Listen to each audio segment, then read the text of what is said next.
Que momento sem igual, cresce na fé e no saber, vem com a família pra IBD. Vem com a família pra EBD. Vem pra EBD.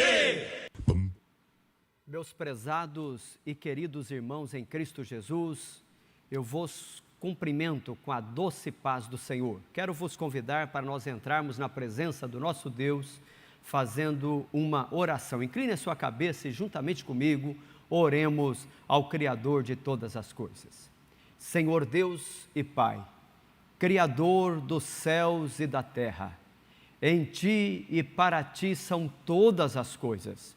Operando, Senhor, quem impedirá?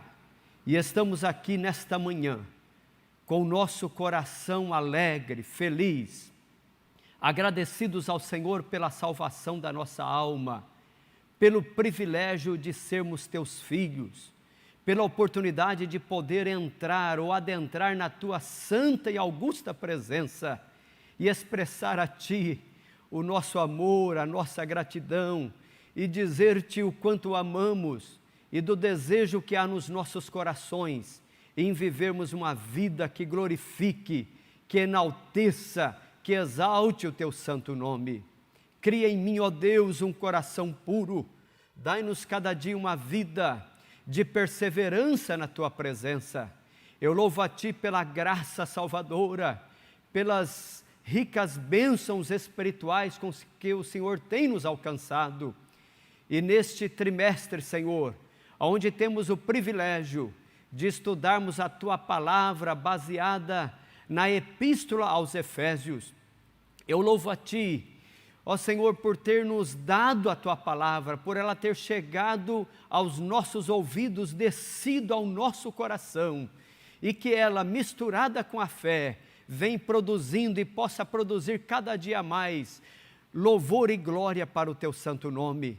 Eu louvo a Ti, Senhor, pela vida da nossa pátria brasileira, pela vida da nossa igreja, pela vida do nosso pastor, pela vida dos nossos irmãos, pelos alunos da escola dominical, e mesmo, Senhor, em momentos tão difíceis em que a humanidade atravessa, mas o Senhor tem firmado os nossos pés na Tua casa, e aqui estamos para expressar a Ti a nossa gratidão, o nosso louvor e a nossa adoração. Receba, Senhor, o nosso culto, assim oramos, para a glória do Teu santo nome. Amém e amém.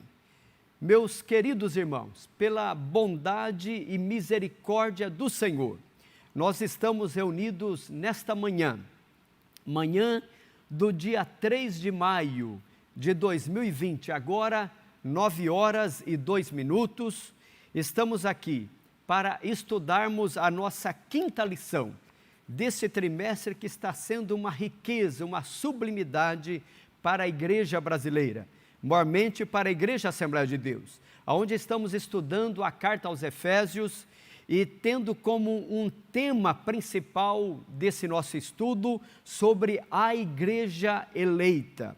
E veja que nós tivemos a oportunidade de estudarmos, e aqui fazendo uma breve recapitulação, nós estudamos a forma que levou Paulo a escrever esta epístola, chamada Epístola aos Efésios, considerada uma epístola da prisão, que juntamente com outras 3 fazem parte desse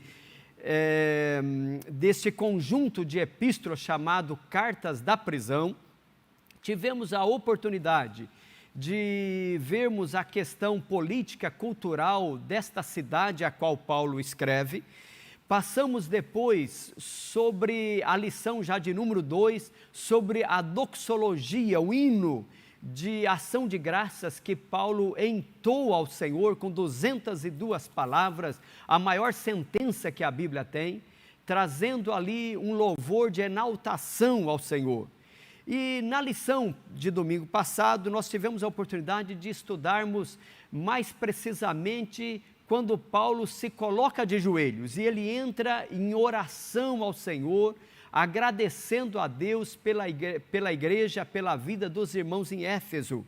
E ele vai fazer uma oração, primeiramente de ação de graças, depois ele faz uma intercessão pelos irmãos, para que Deus possa segurá-los e dar a eles a perseverança. E neste pedido que Paulo faz, Paulo exalta e louva ao Senhor, e ele entra agradecendo ao Senhor pelos beneplácitos concedidos por Deus à igreja. E veja que isso tudo faz parte de uma questão maior, porque Paulo vai informar, dentro dessa doxologia, e nós passamos isso na lição de número 3, que a eleição se dá para a igreja, de que Deus elegeu a igreja antes da fundação do mundo, e todos aqueles que estão dentro da igreja são predestinados para a salvação. Uma vez estando na igreja, estão predestinados para a salvação. E Paulo, e nós passamos também por isso, que ele vai nos informar aqui, que tudo isso é fruto da grandeza, da força, do poder divino, e ele vai dizer que há uma garantia para isso, e a garantia, a certeza que nós temos, que todas essas bênçãos espirituais, que Deus tem preparado para a igreja, isso será uma realidade, porque Deus nos deu um penhor, Deus nos deu uma garantia, um depósito, e este penhor, esta garantia, esse depósito, é a pessoa do Espírito Santo na vida da igreja. Então, nós temos a certeza absoluta que o Deus que ressuscitou a Cristo dentre os mortos, também nos ressuscitará e nos dará todas as bênçãos espirituais prometidas, não apenas na Epístola aos Efésios, mas em toda a Escritura Sagrada. E hoje, meus amados, nós vamos, eu já passo aqui para a tela seguinte, nós vamos estudar sobre este quinto tema deste trimestre. E veja, eu gostaria que você verificasse aqui o tema: libertos do pecado para uma nova vida em Cristo. Eu faço questão que você observe bem, a nossa casa publicadora fez questão de colocar aqui uma corrente. No último gomo desta corrente, ela se desprende e nós, como pássaros, nós voamos, né? Libertos do pecado para uma nova vida em Cristo, porque nós estávamos presos, não apenas presos, nós estávamos mortos em nossos delitos e pecados, mas fomos libertos do pecado para uma nova vida em Cristo. Então, o nosso assunto aqui hoje, nós vamos falar primeiramente ou aprofundarmos mais sobre a condição do homem caído. Quem éramos nós? Qual era a nossa condição? Por que Paulo entra na presença do Senhor com espírito de exaltação ao Senhor? É porque ele reconhece a miséria e o estado em que ele e que a igreja estávamos, mas como nós estamos hoje, louvado seja o Senhor. Na tela seguinte eu trago aqui o textuário desta lição, né?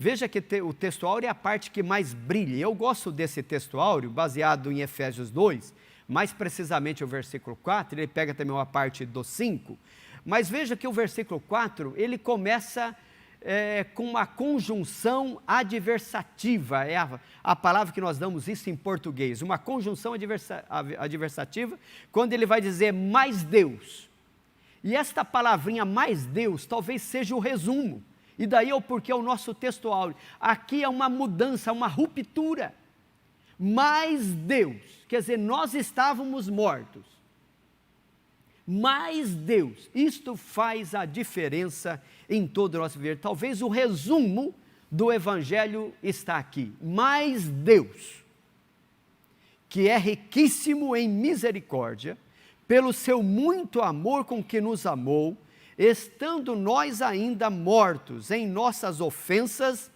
nos vivificou juntamente com Cristo. Louvado seja o Senhor. E a verdade prática resume a nossa lição na seguinte frase: por meio da maravilhosa graça divina, fomos libertos do pecado, perdoados e salvos da condenação e ainda recebemos o direito à vida eterna. Será que no início desta aula você já pode louvar ao Senhor por esta tão grande salvação? Eu creio que é um momento propício para nós elevarmos a nossa voz, o nosso pensamento e dizer: muito obrigado, Senhor, por tão grande salvação. Muito bem, eu quero convidar a todos para nós procedermos à nossa leitura bíblica em classe. São 11 versículos, Efésios capítulo 2, dos versículos 1 ao versículo 10, são 10 versículos, e 10 versículos com uma dimensão muito grande. Veja o versículo de número 1, acompanhe comigo. E vos vivificou. Se você está com a sua Bíblia aberta, você perceberá que esta palavra vos vivificou não consta, está na letra itálica. Toda vez que você ler, e como nós estamos aqui numa escola dominical, é bom que se diga isso. Toda vez que você encontrar nas páginas das Sagradas Escrituras, quando a imprensa bíblica colocar aquela palavrinha em uma letra mais deitada, uma letra itálica, ela está nos trazendo uma informação. Qual que é a informação? A informação é que aquela palavra não consta nos originais. Os irmãos sabem que o Novo Testamento foi escrito na língua grega. Então, no original grego, não vai constar esta palavra vos vivificou. Na realidade, a imprensa bíblica empresta esta palavra aqui do versículo 5, que nós vamos chegar nele, do versículo 5, e traz aqui para dar um sentido maior, mas a imprensa bíblica faz questão de colocar isso numa letra itálica. Então é bom que nós, como estudantes e amantes da palavra do Senhor, tenhamos isto em mente. Então não tem nos originais essa palavra vivificou, porém ela está implícita aqui. Então o capítulo 2, versículo 1, e vos vivificou, estando vós mortos em ofensas e pecados, versículo 2, em que noutro tempo andastes, segundo o curso deste mundo, segundo o príncipe das potestades do ar, do espírito que agora opera nos filhos da desobediência. O 3, entre as quais todos nós também antes andávamos nos desejos da nossa carne, fazendo a vontade da carne e dos pensamentos. E éramos, por natureza, filhos da ira, como os outros também. Isso Paulo está dizendo a nós, judeus, os outros também, quer dizer, os gentios também. O versículo 4, que é o nosso textuário, mas Deus, olha que ele muda o tom, ele muda, a realidade se altera. Mas Deus, que é riquíssimo em misericórdia, pelo seu muito amor com que nos amou, versículo 5, estando nós ainda mortos em nossas ofensas, aí sim vem a palavra, nos vivificou juntamente com Cristo. E aqui parece que ele abre um parênteses, ele disse, pela graça sois salvos. Ele vai reforçar isso depois no versículo 8. E o versículo 6, e nos ressuscitou juntamente com ele, e nos fez assentar nos lugares celestiais em Cristo Jesus, para mostrar nos séculos vindouros as abundantes riquezas da sua graça, pela sua benignidade para conosco em Cristo Jesus. Versículo 8, porque pela graça sois salvos, por meio da fé, e isso não vem de vós, é dom de Deus, não vem das obras, para que ninguém se glorie, porque somos feitura sua. Aqui nós vamos, no terceiro capítulo, nós vamos parar um pouco nesta frase aqui, porque somos feitura sua, criados em Cristo Jesus para as boas obras, as quais Deus preparou para que andássemos nelas. Aleluias, louvado seja o Senhor. Meus prezados, você como amante da palavra de Deus, e se você está dando este tempo nos seus afazeres diários, e mesmo em uma aula virtual, para se dedicar esta 1 hora e pouco a esse estudo da palavra, é porque você ama a palavra do Senhor. Não dá vontade de nós explodirmos em alegria ao lermos a palavra de Deus? Eu reforço aquilo que eu disse, ou o pedido que eu fiz na lição de número 1, que é bom que cada um de nós, estudante da palavra, leiamos em voz audível, para nós mesmos ouvirmos, toda a carta aos Efésios. Isso enche a nossa alma de gozo e de alegria. Faça isso, tenha esta experiência contigo mesmo. Bom, na tela seguinte eu coloco aqui os objetivos desta lição. Veja que o objetivo geral é revelar que a graça salvadora de Cristo nos garante a vida eterna. Então, a lição vai gerar, ou girar, melhor dizendo, em torno disso. Tá? Revelar que a graça salvadora de Cristo nos garante a vida eterna. É pela graça que nós somos salvos. Mas temos 3 objetivos específicos que, ao final desta aula, você, como estudante da palavra, precisa ter isso definido. Primeiro, refletir sobre nossa natureza pecaminosa. Então, no capítulo 1, nós vamos nos dedicar aqui para dizer quem éramos nós, né? E como está o mundo sem Deus hoje. Então, nós vamos adentrarmos um pouco mais aprofundado nesta parte, trazendo aqui algumas informações que a Bíblia traz em outros textos sobre a natureza pecaminosa, porque quanto mais entendemos quem nós éramos, nós glorificamos ao Senhor por aquilo que somos hoje. O ponto 2, explicar que fomos vivificados pela graça de Deus. Então, estávamos mortos, mas renascemos. O ponto 3, informar. Então, essa lição tem esse objetivo também, de informar que nossa salvação vem de Deus e não das obras. Louvado seja o Senhor.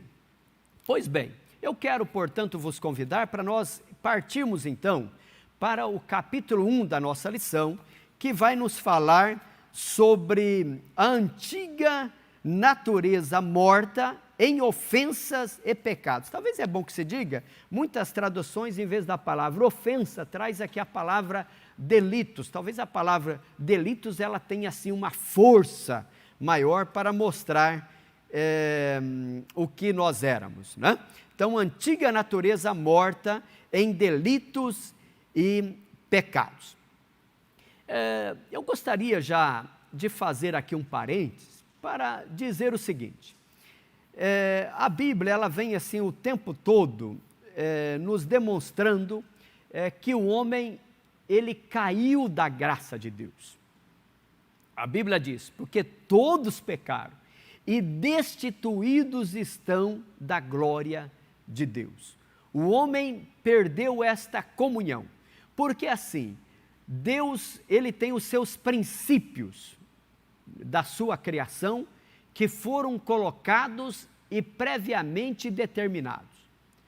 O que eu quero dizer com isso, com esses limites? Por exemplo, quando nós lemos em Gênesis capítulo 1, e é bom que se diga que Gênesis é o livro do princípio, é o livro do começo, e principalmente o capítulo 1, nós encontramos ali todos os princípios que regem a vida e as coisas criadas.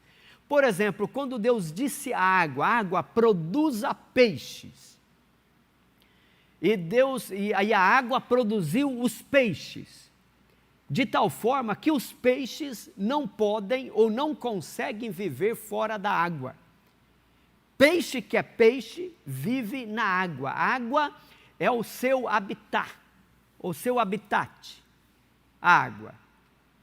Quando Deus disse para a terra, produza árvores, plantas, árvores que dê semente segundo a sua espécie, e a terra produziu.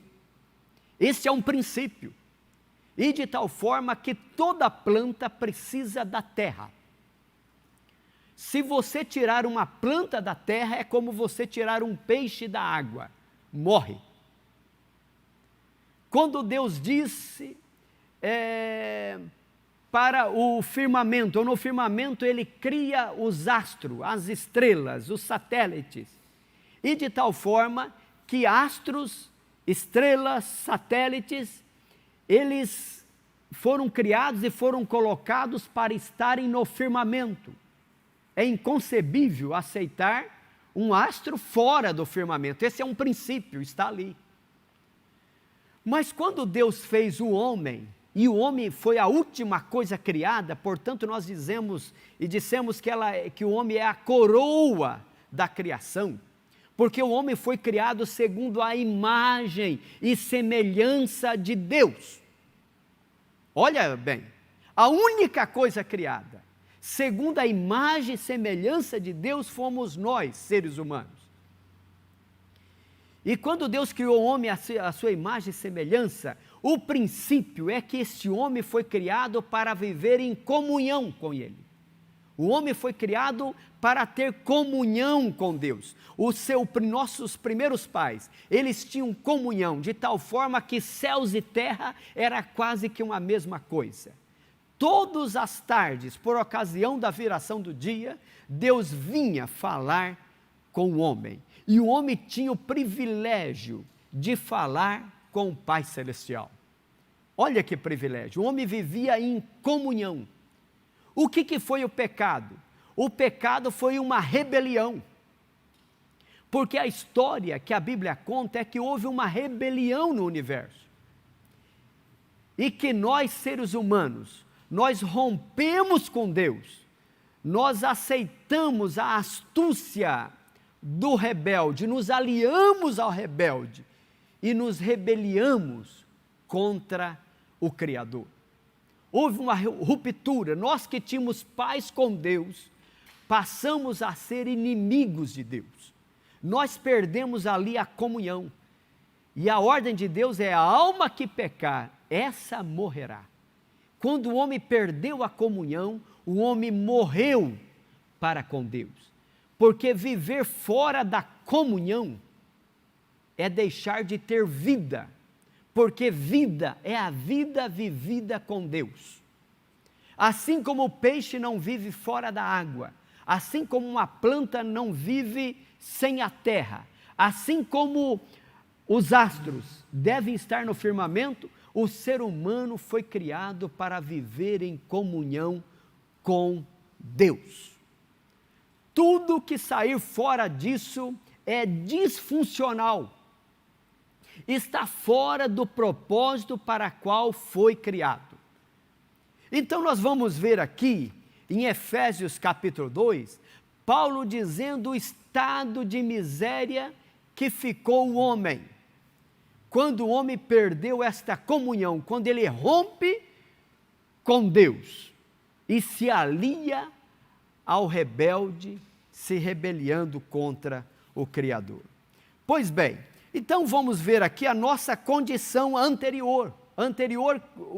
O que quer dizer essa expressão anterior? Anterior, antes de nós aceitarmos a Cristo como Salvador, antes de nós sermos regenerados ou nascer de novo. Qual que era o nosso estado?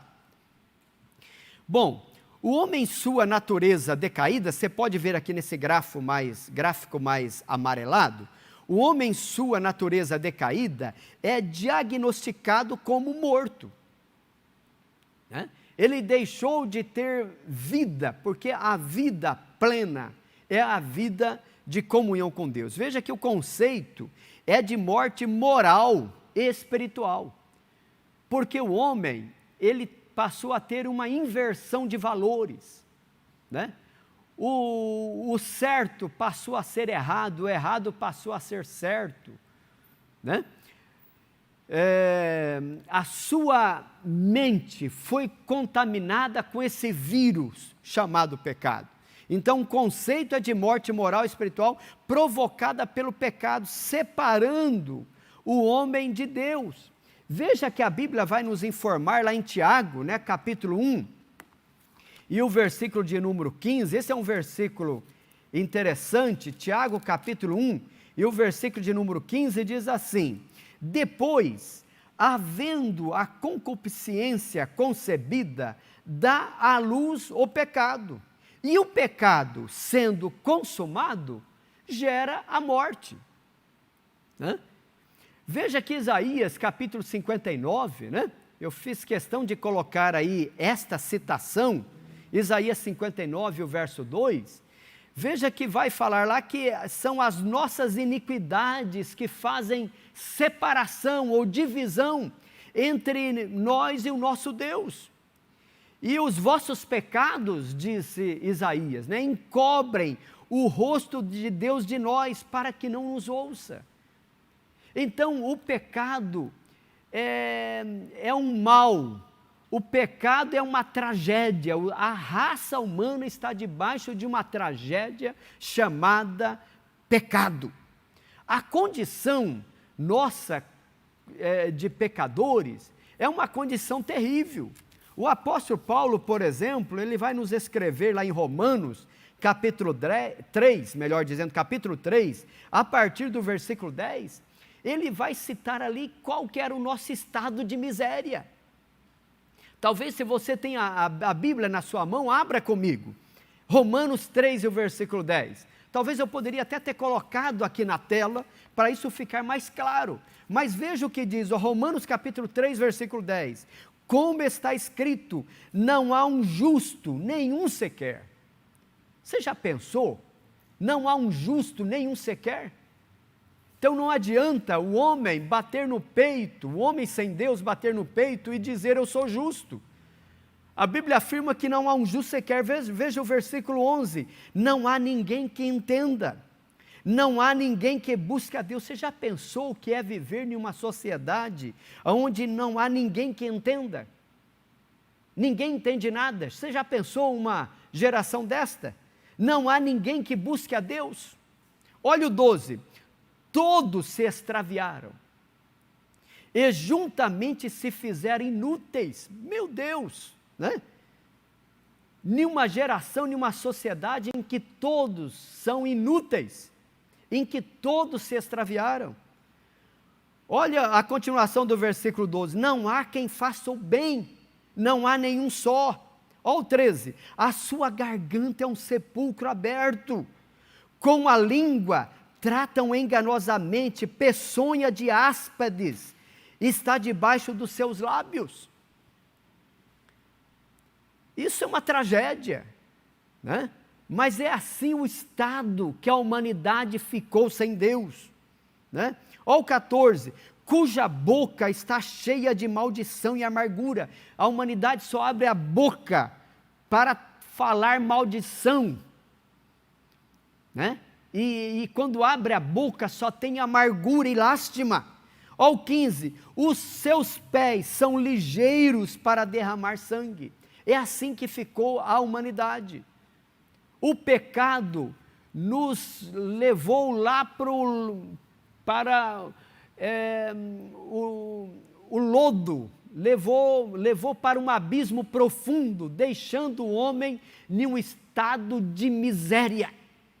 Lá na pocilga, lá na desdita, lá em um local aonde jamais o homem poderia sair atolado nos seus próprios erros, nos seus próprios pecados, e sem condição de sair de lá, diga-se de passagem. Estávamos ali como mortos. Um morto, é alguém que não tem vida. Assim ficou o ser humano sem Deus. Ou Deus vem ao seu encontro, ou ele continua morto. É por isso que nós dissemos aqui, na nossa lição de número 3, que a salvação começa com Deus. Tem que ter, logo após, a cooperação do homem. Sim, o homem tem que abrir o coração. Abrir o coração. Mas se Deus não vier primeiramente, não viesse primeiramente ao encontro do homem, o homem continuaria morto. E veja que desde o Éden, Deus vem ao nosso encontro. Como veio ao encontro de Adão. Adão, onde estás? Onde estás? Então, assim era a nossa condição, né? O nosso comentarista, ainda dentro desse assunto, ele apresenta a primeira carta a Timóteo, capítulo 5, né? E o versículo de número 6. Esse é um versículo interessante, porque diz assim, olha, mas a que vive em deleites, vivendo está morta. Quer dizer, em outras palavras, fazendo aqui uma transliteração para esse nosso estudo. A pessoa sem Deus, o homem no pecado, mesmo vivendo, biologicamente vivendo, ele está morto, moralmente e espiritualmente. Ele está sem reação para fazer aquilo que agrada ao Senhor nosso Deus. Muito bem, no quadro a seguir aqui, eu coloco aqui ainda dentro dessa questão da nossa condição, né? Eu faço questão de sublinhar aqui, e nos vivificou estando vós mortos, né? Em ofensas e pecados. Porque aqui, e surgiu algum tempo atrás, algum ensino a respeito disso, porque alguém pode pensar assim, mas se ele está morto, o morto não pensa, o morto não age, né? É tão claro que essa é uma força de expressão, nós podemos chamar isso de uma hipérbole, né? Como uma metáfora que a Bíblia usa, né? Para dizer a nossa condição é que se Deus não vem ao nosso encontro, nós não tínhamos forças suficientes por nós mesmos de sairmos lá dessa pocilga. Mas veja bem, eu faço questão de trazer aqui, por exemplo, Ezequiel 37, 3 e 4, porque o morto aqui não é, o homem continua vivo biologicamente, tá certo? Então, mesmo que o homem, os seus pés são ligeiros para derramar sangue, a sua garganta é um sepulcro aberto, não há quem faça o bem, mas Deus, Ele nos emprestou a sua bondade. Porque nós temos, e nós vamos comentar isso no capítulo 3 desta lição, nós temos a graça de Deus, e nós temos a graça comum, e nós temos a graça especial. Nós vamos ver isso, a diferença da graça comum com a graça especial. Então veja que a graça comum, né? Porque a Bíblia diz em Tito, que a graça de Deus se há manifestada, trazendo salvação a todos os homens. Como Deus veio ainda no Éden ao encontro do primeiro homem, Deus não deixou o homem à deriva. A Bíblia diz que os céus manifestam a glória de Deus, quer dizer, Deus comunica ao homem desde a antiguidade através da sua criação, através do livro chamado Livro das Suas Obras, que está aí para todos verem.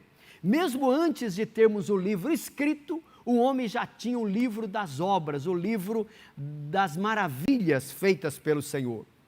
Então vejam os irmãos, que assim, o homem biologicamente vivo, ele tem o senso. Quando a palavra chega ao seu coração, ele é capaz de entender o erro. Ele é capaz de decidir entre abrir ou não abrir o seu coração, de atender ou não atender o chamado divino. Então veja, e eu gostaria de fazer um paralelo, porque a hermenêutica nos deixa, as leis da hermenêutica, da interpretação bíblica, nos deixa tomar algumas lições metafóricas desta natureza. Por exemplo, Ezequiel 37, e o versículo 3 e 4, quando Deus diz para Ezequiel profetizar sobre o vale dos ossos secos, o versículo 3 diz assim, e me disse, filho do homem, poderão viver estes ossos? E eu disse, Senhor Jeová, tu o sabes. Então me disse, profetiza sobre estes ossos e dize-lhes, ossos secos, ouvi a palavra do Senhor.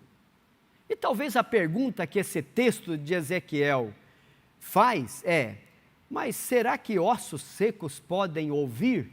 É tão claro que aqui esta profecia se refere à nação de Israel, né? Ossos secos, ouvi a palavra do Senhor. Assim, como a nação de Israel estava com o coração cauterizado, estava com a mente cauterizada, para não entender as Escrituras Sagradas, para não dar ouvido à voz do Senhor, assim também, da mesma forma, trazendo uma aplicação para nós, a igreja, antes de conhecermos ao Senhor, nós estávamos nesse estado de miséria. Estávamos como ossos secos, estávamos como mortos. Mas mesmo mortos, moralmente e espiritualmente, biologicamente nós estávamos vivos. E quem está vivo biologicamente, enquanto há vida, diz o adágio, há esperança. E essa é uma frase certa, porque há esperança para a salvação enquanto o homem tem vida biologicamente. Por isso que o homem já sai desta vida humana, que é um passaporte para a vida eterna, ele já sai ou salvo ou sai perdido, porque é na vida biológica que o homem, mesmo morto, moralmente e espiritualmente, ele pode ouvir a voz do Senhor. Se hoje, diz a Bíblia, ouvires a voz do Espírito Santo, não endureçais o vosso coração. Ou como Moisés, usado por Deus, disse ao povo de Israel, escolhei hoje, ou Josué, escolhei hoje a quem servais. Escolhei hoje a quem servais. Então, ou como Deus disse para Moisés, Moisés, eis que eu coloco diante do povo a vida e a morte, mas eu vos aconselho, escolhei a vida para que vivais. Então, a vontade de Deus é que todo homem seja salvo. Então, estando vós mortos em nossos ofensas e pecados, mas a palavra do Senhor chegou ao nosso coração e nós abrimos para recebermos as benesses do Senhor. Na tela seguinte, nós podemos ver aqui que é estando vós mortos em ofensas, ou delitos em pecados. Veja que a palavra ofensa, ela vem do grego parapitoma. E esta palavra grega parapitoma, ela tem o sentido de passa em falso de forma deliberada. Quer dizer, os nossos delitos, nós fazíamos de uma forma deliberada, fazíamos porque nós gostávamos de pecar. O pecado fazia parte da nossa natureza. Havia um princípio ativo que nos movia. E o princípio ativo que nos movia era o princípio do pecado.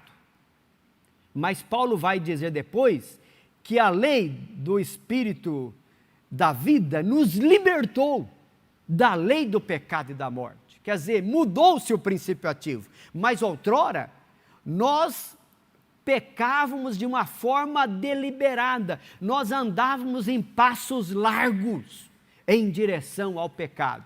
Pecar era algo que nos agradava. Pecar era algo que nos fazia até nos sentir bem. Olha que coisa. Assim éramos nós antes de entregarmos a nossa vida ao Senhor, de passarmos pelo novo nascimento. E esta palavra pecados, mortos em ofensas e pecados, o pecado aqui é do grego amartia. Há pelo menos 13 palavras gregas para a palavra pecado. Mas entre essas 13, a palavra mais abrangente é a palavra amartia. E esta palavra amartia, talvez a frase que melhor resume esta palavra é errar o alvo. Então, quem é alguém que peca? É aquele que erra o alvo. Há um alvo, é como se nós tivéssemos ali um círculo, um círculo e lá aquele local definido para que alguém atire a flecha e a flecha pegue naquele ponto. Nós temos um alvo. O nosso alvo é Cristo, como diz o escritor aos Hebreus, olhando para Jesus. O nosso alvo é Jesus, olhando para Jesus, o autor e o consumador da nossa fé. Quer dizer, a nossa salvação começa e termina nele. Mas o que é pecado? Pecado é virar as costas para Deus, ou seja, eu tenho um alvo que é Jesus, mas eu viro as costas, eu erro o alvo, eu vou na direção oposta, né? E quando nós rompemos com Deus, rompemos com o Criador, nós passamos a estarmos mortos em nossas ofensas e pecados, começamos a fazer aquilo que agradava a carne, que agradava os nossos olhos, e éramos alimentados e retroalimentados o tempo todo com o pecado. O pecado nos fazia nos fazia agradáveis, né? Assim é a vida do homem sem Deus. Quando a gente vê hoje o homem sem Deus pecando, e a gente pergunta, mas como ele não enxerga isso, né? Como ele não enxerga isso? E é por isso que a Bíblia vai nos falar da palavra arrependimento, né? Arrependimento é quando alguém está andando na direção oposta com Deus, mas ele tem uma metanoia. O que é uma metanoia? Ele está andando em direção ao pecado. O foco de Cristo está lá atrás, no sentido oposto, ele está em direção ao pecado. Mas de repente, ele ouve o Evangelho e nasce a fé. Ele é regenerado, ele diz, como eu não percebi isso antes? E ele volta agora em direção a Cristo Jesus. Então veja que ofensas e pecados, referindo-se às atitudes adotadas na vida passada do salvo, antes da regeneração, né? É uma metáfora do ato de andar, né? Veja que Paulo vai falar aqui, em que no outro tempo andastes, né? Era assim que nós fazíamos, né? Nós andávamos, né? O versículo 3, né? Entre os quais todos nós também antes andávamos nos desejos da nossa carne. Nós fazíamos aquilo que a carne desejava. A carne queria prostituir, nós prostituíamos. A carne queria maldizer, nós maldizíamos. E parece que aquilo nós éramos retroalimentados o tempo todo. E cada dia nos aprofundando mais no pecado, né? Como diz a Bíblia, um abismo chama outro abismo. Assim era a nossa vida antes de termos um encontro com o Senhor. Veja na tela seguinte, né? Ainda dentro dessa questão, nossas ofensas e pecados, né?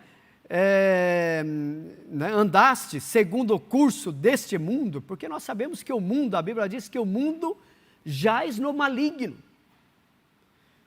Né? Isso fala da imoralidade, né? Furto, mentira. Se nós fôssemos ler, por exemplo, nós vamos passar por uma lição dessa mais à frente, por exemplo, o capítulo 4, a partir, por exemplo, do versículo 25, Paulo vai falar para os irmãos, assim, ó irmãos, vocês que já foram salvos, que foram regenerados, vocês não podem andar mais segundo o curso deste mundo, mas olha, o versículo 25 do capítulo 4, pelo que deixai a mentira. Ó irmãos, quem é salvo agora, deixa a mentira, fale a verdade. Olha o versículo 26, agora irai-vos, mas não pequeis. O 27, não deis lugar ao diabo, porque é possível, talvez mesmo pessoas que entregaram a vida a Cristo, se não viver uma vida de vigilância, de perseverança, muitas vezes ele pode dar lugar para que o diabo tenha domínio sobre ele. E Paulo vai dizer, olha, não deis lugar ao diabo, vocês agora têm uma nova natureza. O versículo 28, ele vai dizer, olha, aí aquele que furtava, não furte mais, ele vai ainda mais além, não apenas não furte mais, mas antes trabalhe para que possa distribuir ou dar, né? Antes trabalhe fazendo com as mãos o que é bom, para que tenha o que repartir, né? Então veja que a fé cristã ela vai além, não é apenas não furte, mas trabalhe para que você possa ter o que repartir, né? imoralidade, furto, mentira. Constatação de que o salvo não deve tomar a forma do mundo, não deve relativizar. Nós estamos vivendo num momento que é onde o relativismo tem tomado conta, né? Tá certo? Tem tomado conta do ser humano, não há mais verdade absoluta, não há mais, tudo está relativado, mas a Bíblia é o livro das verdades absolutas. Muito bem, na tela seguinte, ainda dentro desta questão das nossas ofensas e pecados, né? Aqui fala, comandaste segundo o príncipe da potestade do ar. E é interessante porque Paulo vai nos trazer aqui que Satanás, ele atua para tentar desviar a fé, para tirar a paz, para tirar a comunhão daqueles que foram trazidos das trevas para a luz do Senhor. Há uma batalha travada. E todos nós cristãos sabemos disso. Você, irmão, como cristão, você sabe disso. Há uma batalha travada, né? A Bíblia diz que nós estamos rodeados, né, de tão grandes nuvens de testemunhas. Há uma batalha travada, né? Só você pegar um folheto e sair para evangelizar, isso vai ficar mais claro, como há uma luta espiritual travada. É por isso que na carta aos Efésios, Paulo vai trazer muito sobre essa questão, né? Essa questão do mal. Ele vai dizer, por exemplo, no capítulo 6, né, que nós cristãos devemos tomar as armas espirituais, porque há uma luta, e a nossa luta não é contra a carne e o sangue, diz Paulo, não é contra um irmão e o outro, mas é contra as potestades das trevas, né? Então, isso indica que os agentes malignos têm a capacidade de influenciar os homens. Nós podemos ver isso, por exemplo, o Brasil, nós estamos vivendo num problema politicamente, né? Se economicamente as coisas já não estão bem, e vem sendo agravado ainda mais com a questão política, mas sabemos que por trás dos homens há a questão diabólica, né? Os agentes malignos que têm a capacidade de influenciar homens. É por isso que nós, quanto igreja, e fazendo aqui um parênteses, temos o dever e a nossa missão, é a nossa obrigação, melhor dizendo, de orarmos ao Senhor em prol dos governos constituídos, para que Deus nos dê paz. Não é necessário temer, né? Mesmo que tenha as potestades dos ares, isso não é motivo, e Paulo está dizendo isso para os irmãos em Éfeso. E esses irmãos, veja que eles tinham a questão da grande deusa dos Efésios, a deusa Diana, e que era considerada como a rainha das divindades, e aquilo atemorizava a cidade, atemorizava os homens sem Deus. E Paulo preocupado dizendo, irmãos, vocês não precisam ficar atemorizados com isso, não tenham medo disso, mesmo que as potestades dos ares, mas maior é aquele que está convosco, do que aquele que está com eles, ou que está no mundo, né? Então não é necessário temer, pois Deus exaltou a Cristo acima de todos eles. Na tela seguinte eu coloco aqui um resumo desse nosso primeiro capítulo, né? Que a nossa condição diante de Deus era caótica, né? Isso até nos assusta, mas veja que esse é um ponto desta lição, demonstrar aqui o que éramos nós, né? Éramos escravos, e estávamos condenados à perdição e morte eterna. Assim éramos nós. Mas louvado seja o Senhor, que o apóstolo Paulo, ele não termina aqui no versículo 3. Graças a Deus nós temos o versículo 4. E eu disse aqui, e o versículo 4 é o nosso texto áureo. Então, no ponto seguinte, nós vemos aí, vivificados pela graça, né, a primeira tela desse capítulo 2, alcançados pela misericórdia e pelo amor divino. Veja que o versículo 4, né? Mesmo que o versículo 3, ele diz assim, éramos por natureza filhos da ira, né? Isso nós éramos, nós vimos aqui o que nós éramos, filhos da ira, quer dizer, condenados à perdição. Mas o versículo 4 vem aquela conjunção adversativa, que vai dizer assim, mas Deus, olha a palavra, mas Deus, que é riquíssimo em misericórdia, não apenas tem misericórdia, Ele é riquíssimo. Aqui é um superlativo, né? Para demonstrar a grandeza desta misericórdia. Riquíssimo, né? Pelo seu muito amor com que nos amou, né? E parece que o apóstolo João, ele lembra da frase de Jesus, e ele escreve isso na conversa de Jesus com Nicodemos, João capítulo 3 e o versículo 16, dizendo, porque Deus amou o mundo de tal maneira que deu o seu Filho unigênito. Quer dizer, amou o mundo de tal maneira. Quer dizer, pelo seu muito amor que nos amou, usa aqui o apóstolo Paulo. Veja que 1 de João 4 e 9, João também usa uma outra expressão, ele vai dizer assim, olha, nisto se manifestou o amor de Deus para conosco, que Deus enviou seu Filho unigênito ao mundo, para que por ele vivamos. Aleluias! Louvado seja o Senhor. Quer dizer, nós estávamos mortos, mas Deus, que é riquíssimo em misericórdia, pelo seu muito amor que nos amou, quer dizer, Ele nos transportou das trevas para a maravilhosa luz do Senhor.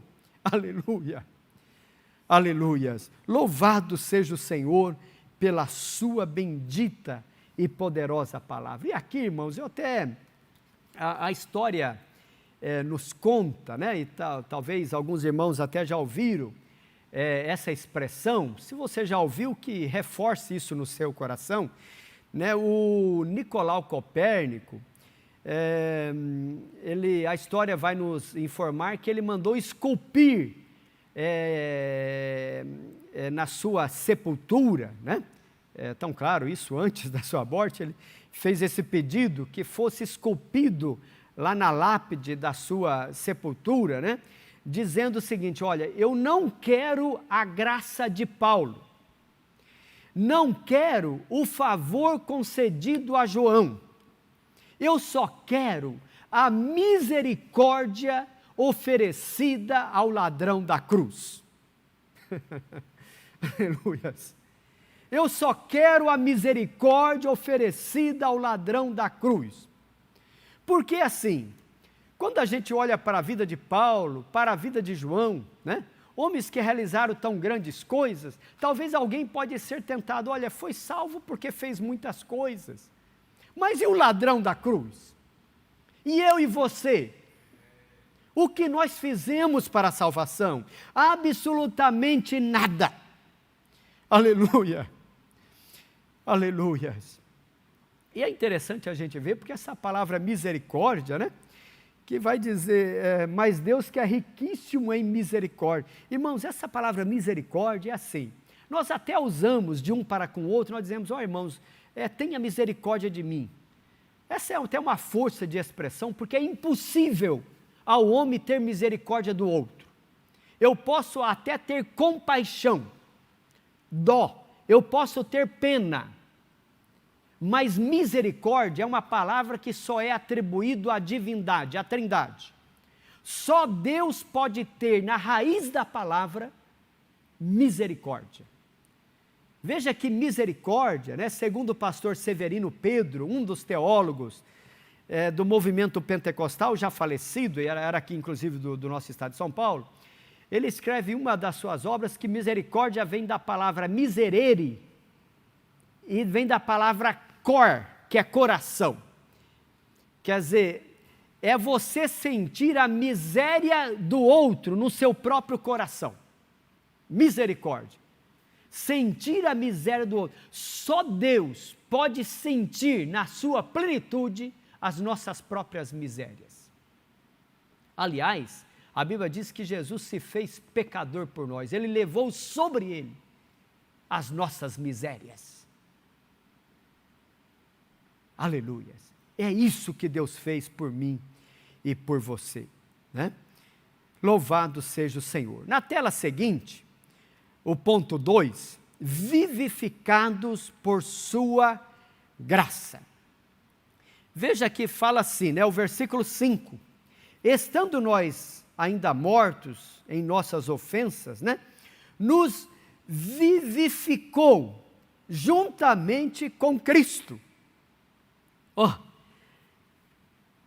Isso significa que não éramos merecedores desse amor, mas que mesmo assim, Deus nos vivificou, quer dizer, nós nascemos de novo, né? O que está lá em João 3:3, né? Necessário te é nascer de novo.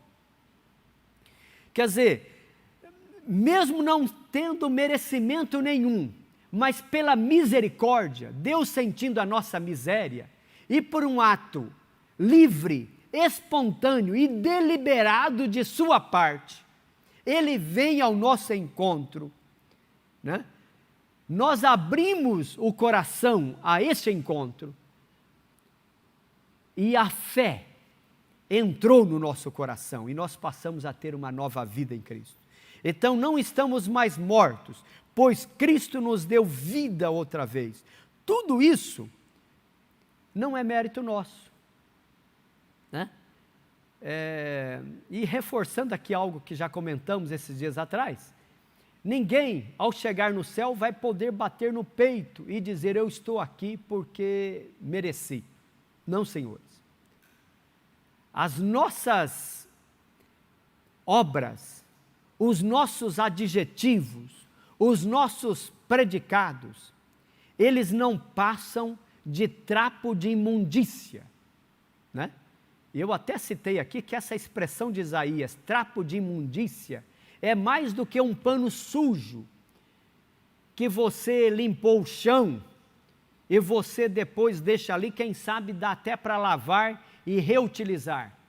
Mas esse trapo de imundícia, na expressão de Isaías, e segundo muitos comentaristas da Bíblia, se refere a um pequeno pedaço de pano que as mulheres usavam na época da menstruação, e que depois disso, aquilo era considerado tão imundo que nada mais servia senão para ser jogado fora e enterrado. Assim são comparado as nossas obras perante o Senhor nosso Deus, não passam de trapos de imundícia. A nossa justiça não passa, ou não passam de trapos de imundícia perante a justiça de Deus. Tudo isso foi efetivado por sua graça salvadora. Louvado seja o Senhor. Na tela seguinte, eu coloco aqui, o nosso comentarista traz aqui sobre exaltado por sua graça, né? Que está no versículo 6, e nos ressuscitou juntamente. Eu faço questão até, talvez se você puder sublinhar aí na sua revista ou na sua Bíblia, essa palavra juntamente. Veja que esta palavra juntamente, ela vai aparecer aqui por pelo menos 2 vezes, né? Já apareceu no versículo 5, quando disse assim, nos vivificou juntamente com Cristo. E agora no versículo 6, e nos ressuscitou juntamente com Ele. Porque é juntamente, né? É juntamente. Não é Cristo só e nem nós sozinhos, mas é juntamente. Indica que Deus concede ao homem os mesmos benefícios alcançados por Cristo.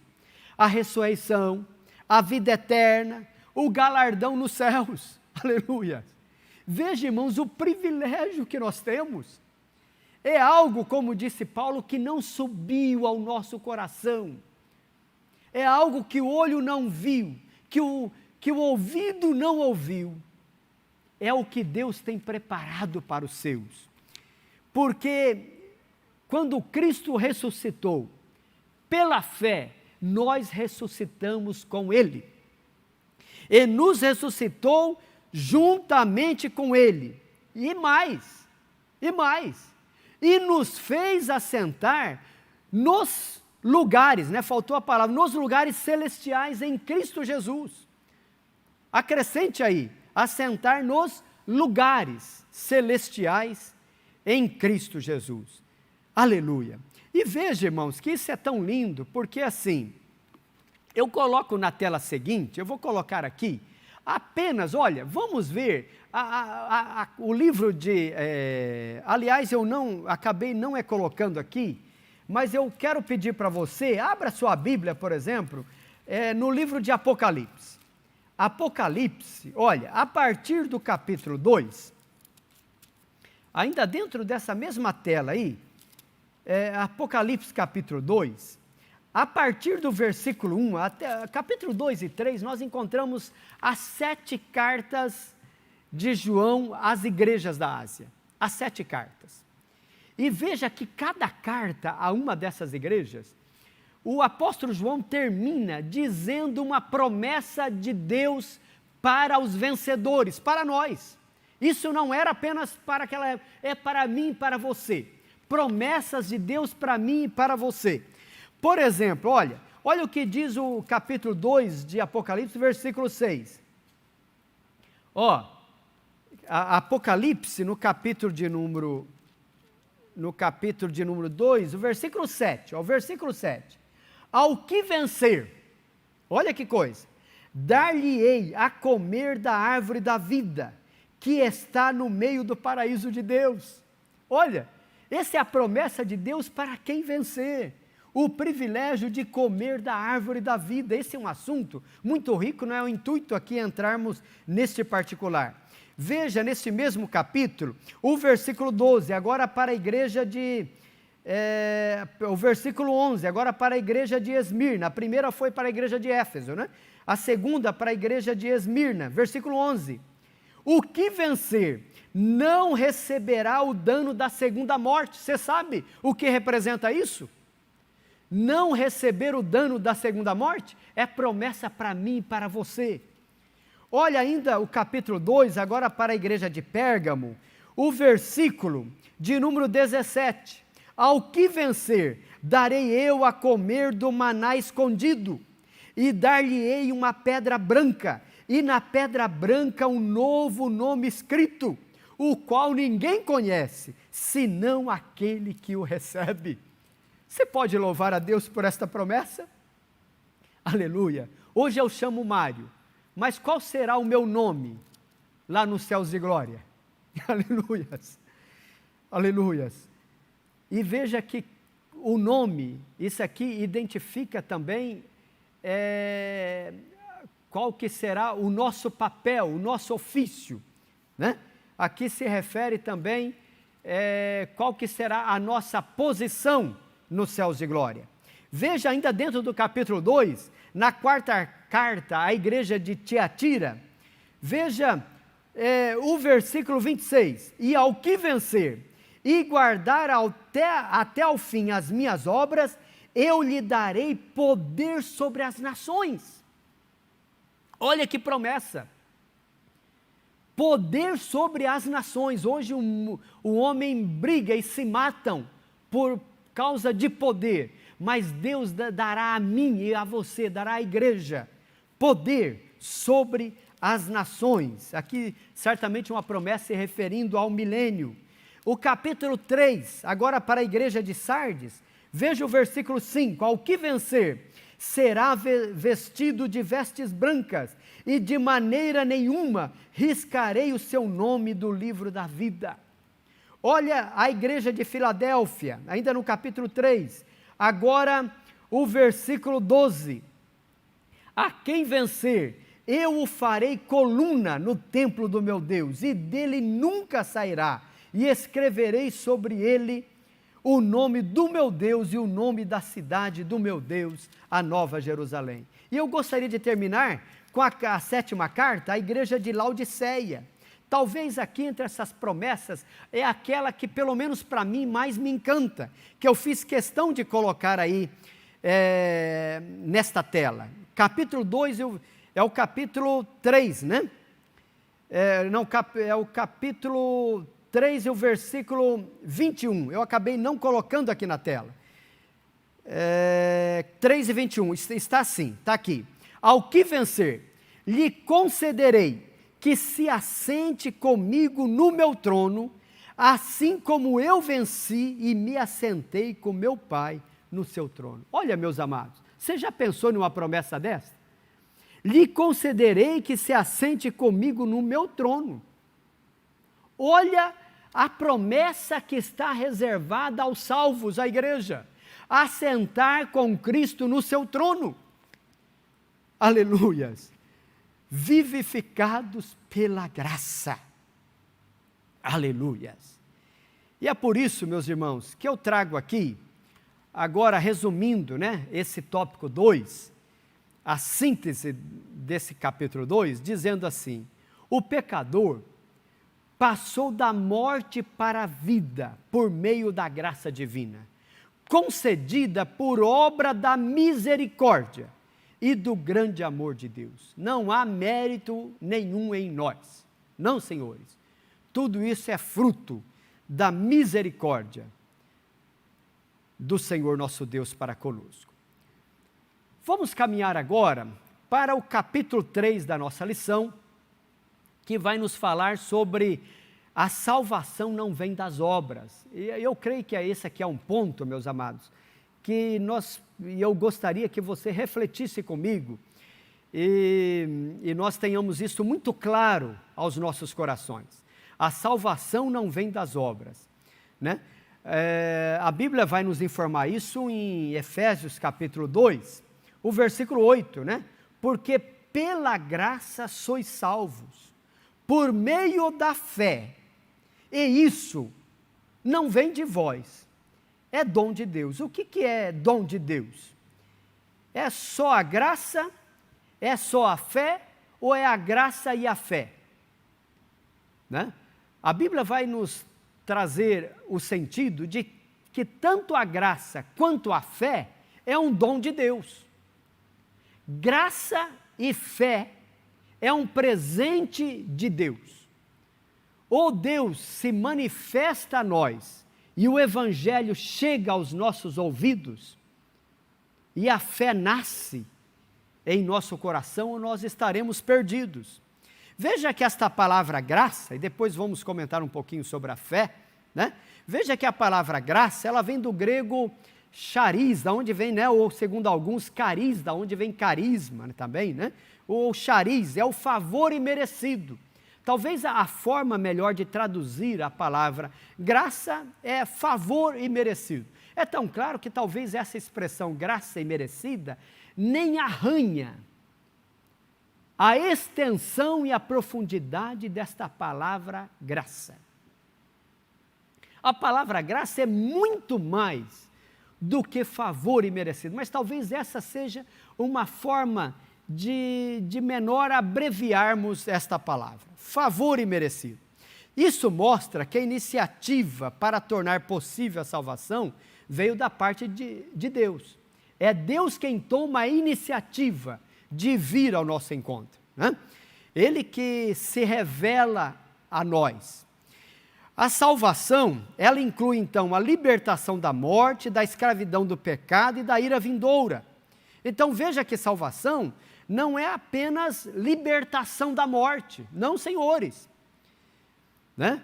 É também a libertação da escravidão do pecado. Hoje, nós não somos mais dominados pelo pecado. Nós pecamos sim, mas não amamos viver em pecado. O pecado na vida do crente, ele passa a ser um acidente de percurso, né? O apóstolo João vai falar que se alguém diz que não peca, esse tal é mentiroso e não há verdade nele.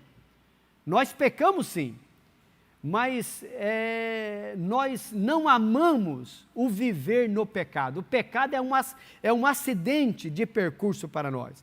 Então a salvação, ela inclui esta libertação da morte, é a libertação da escravidão do pecado. Hoje não somos mais escravos, né? E essa salvação, ela inclui também nos tirar ou nos libertar da ira vindoura. A ira de Deus que está reservada para os filhos da desobediência, ou como diz Paulo, os filhos da ira, mas nós fomos tirados. Hoje nós não somos mais filhos da ira. Ele faz um contraponto, ele vai dizer, hoje nós somos filhos por adoção, filhos de Deus. Louvado seja o Senhor. Hoje não somos mais filhos da ira, mas somos filhos adotivos. Nós podemos correr em direção a Deus, lançarmos nos seus braços e dizermos, paizinho querido, louvado seja o Senhor. Então isso, meus amados, esta graça, né? Esse favor imerecido, e por que eu digo que talvez essa palavra graça nem arranha, né? É tão claro, não é o intuito aqui desta lição, entrar de forma aprofundada nessa questão da graça, mas no estudo da teologia, e depois os irmãos poderão aprofundar mais isso em suas casas, nós vamos encontrar pelo menos 3 tipos de graça. Por exemplo, nós vamos encontrar sobre a graça chamada a graça preventiva. Nós vamos encontrar também a graça chamada graça precedente e a graça preparatória, né? Aqui, nesta lição, se refere mais sobre esta graça preventiva, né? Pela graça sois salvos. Essa graça preventiva que nada mais é do que o amor de Deus em ação, né?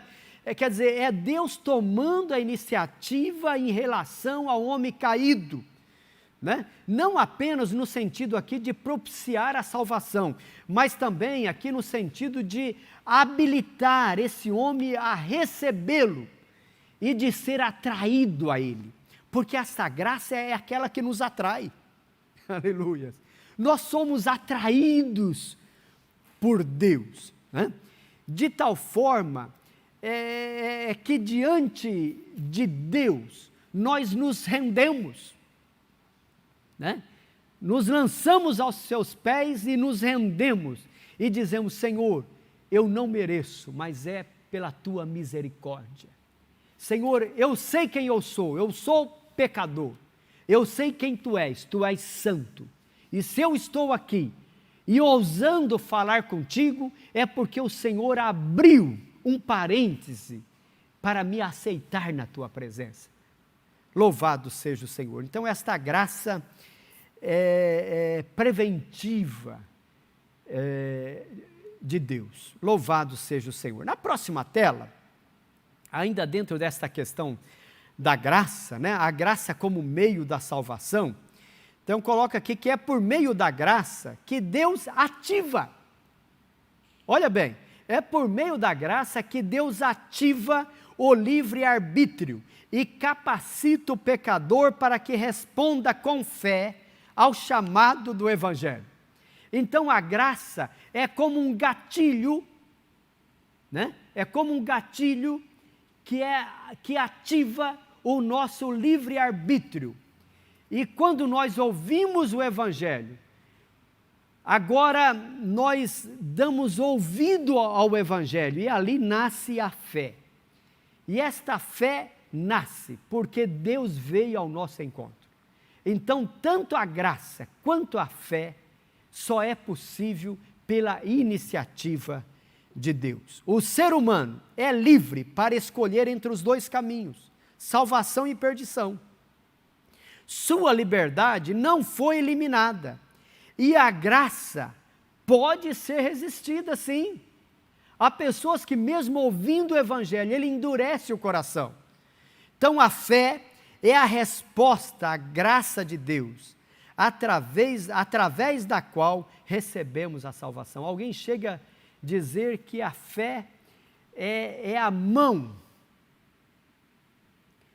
que alcança esta graça concedida por Deus, né? Ativada aí através do nosso livre-arbítrio. Louvado seja o Senhor. Pois bem, nós já vamos, meus amados, para a finalização desta nossa lição, E agora, talvez um assunto que eu gostaria que você pensasse comigo aqui. O ponto 2 desse capítulo 3, falando sobre obras como evidência de salvação. Isso está lá no versículo 9 ou 10, diz assim, olha, não vem das obras. Paulo vai reforçar, né? Pela graça sois salvos mediante a fé. Isto não vem de vocês, é um presente de Deus. Mas ele reforça que esse presente de nós, esse presente de Deus a nós, é tão verdade isso que é um presente, porque, versículo 9, não vem das obras, para que ninguém se glorie, porque somos feitura sua, criados em Cristo Jesus para as boas obras, as quais Deus de antemão, aleluia, de antemão preparou para que andássemos nelas. Então veja, somos feitura sua, criados em Cristo para as boas obras. Não somos salvos, né? E esta frase talvez tenha que ficar muito clara para nós.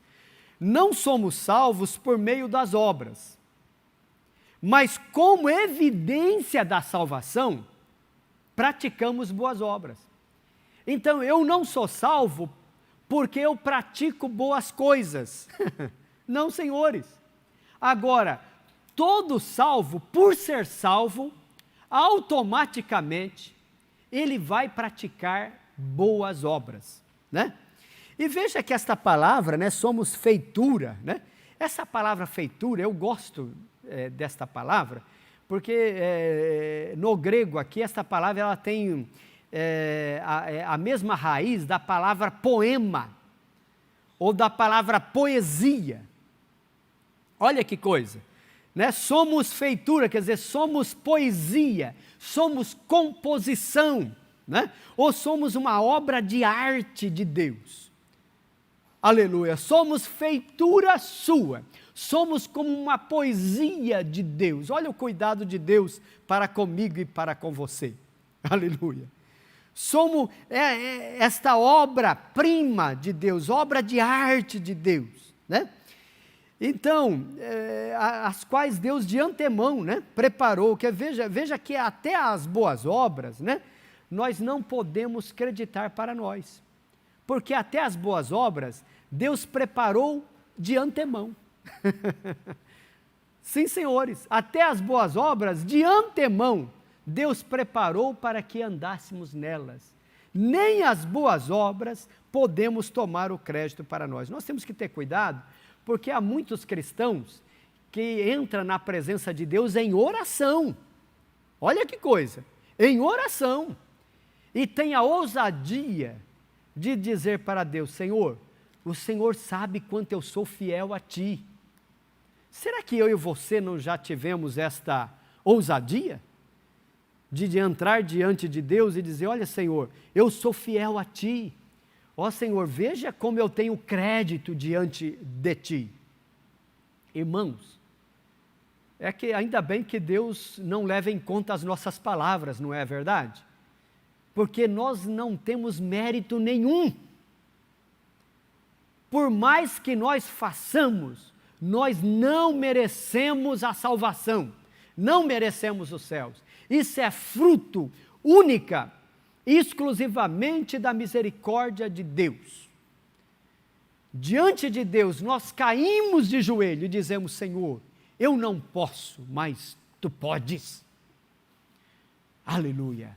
Me receba, Senhor, mesmo diante das minhas fraquezas, da minha indolência, da minha incapacidade, da minha frieza. Não leve em conta, Senhor, a minha pecaminosidade, mas use de misericórdia para com Teu servo. Paulo chega a dizer, eu sou o pior dos pecadores. Eu estou dizendo de Paulo. Eu estou dizendo de Paulo. O que podemos dizer, ou o que eu posso dizer de mim? Aleluias.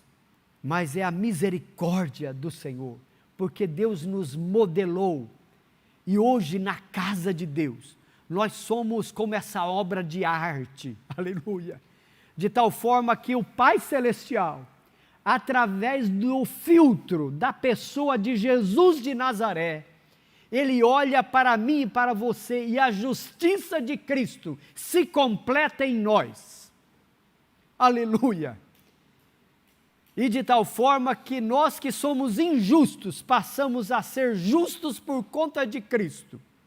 Nós que estávamos mortos, agora temos vida, aleluia.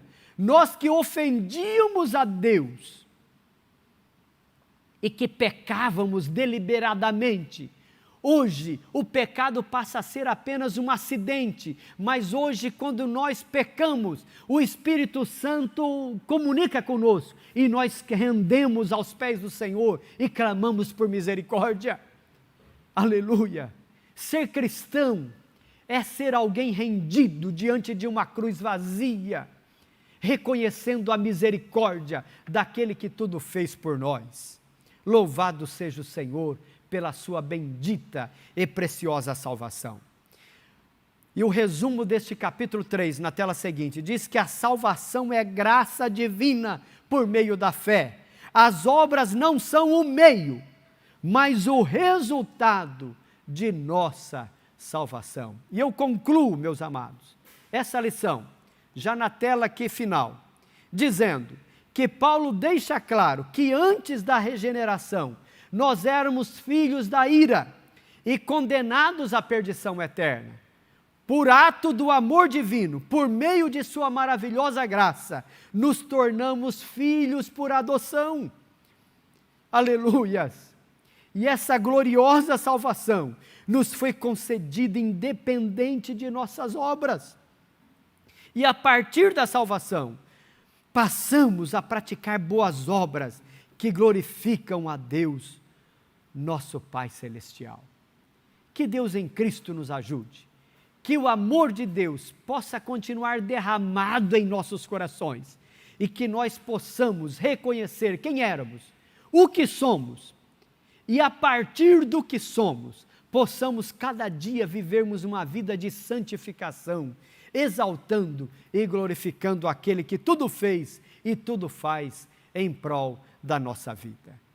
Eu agradeço a todos os irmãos que têm se dedicado ao ensino da palavra e que passaram aí essa 1h e 22 minutos juntamente conosco, nos deleitando na palavra do Senhor. Certamente o Espírito Santo é aquele que fala e falará mais em nossos corações. Na tela seguinte, só para finalizarmos, eu coloco mais uma vez aqui e faço um pedido aos nossos irmãos.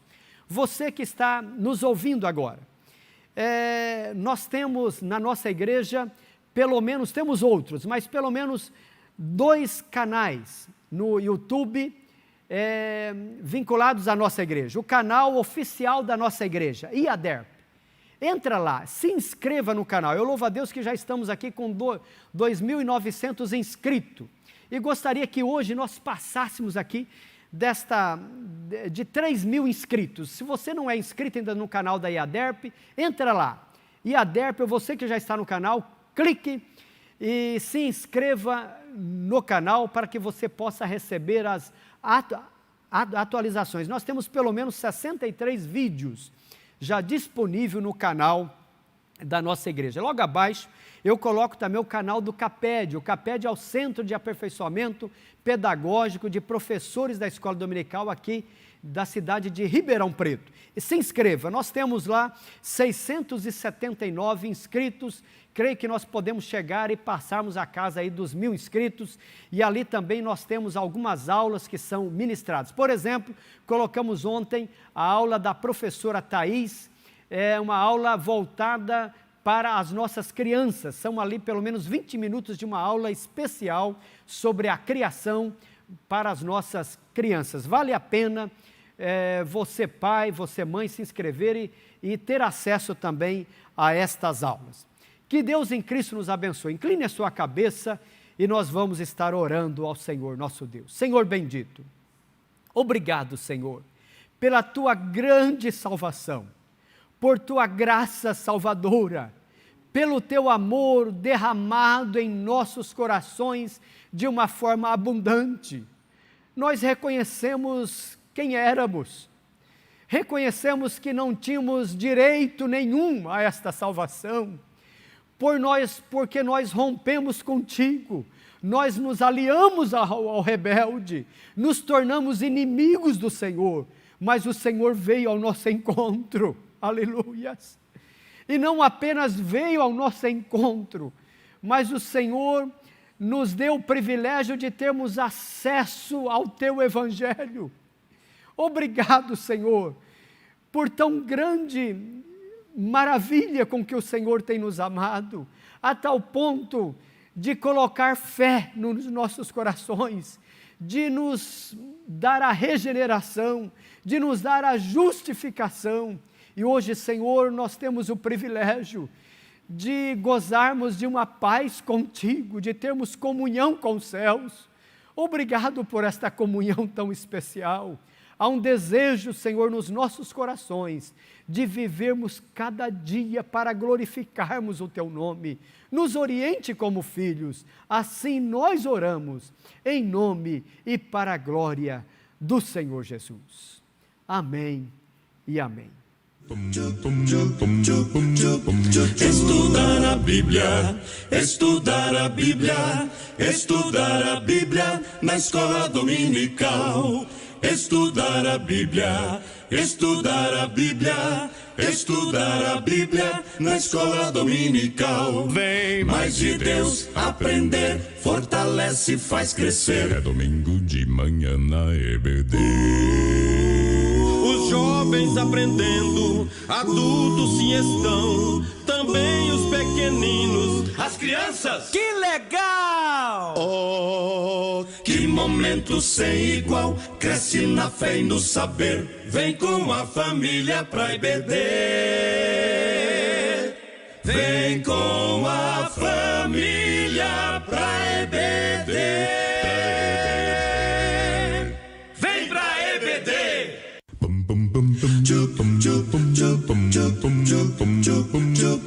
Estudar a Bíblia, estudar a Bíblia, estudar a Bíblia na escola dominical. Estudar a Bíblia, estudar a Bíblia, estudar a Bíblia na escola dominical. Vem mais de Deus aprender, fortalece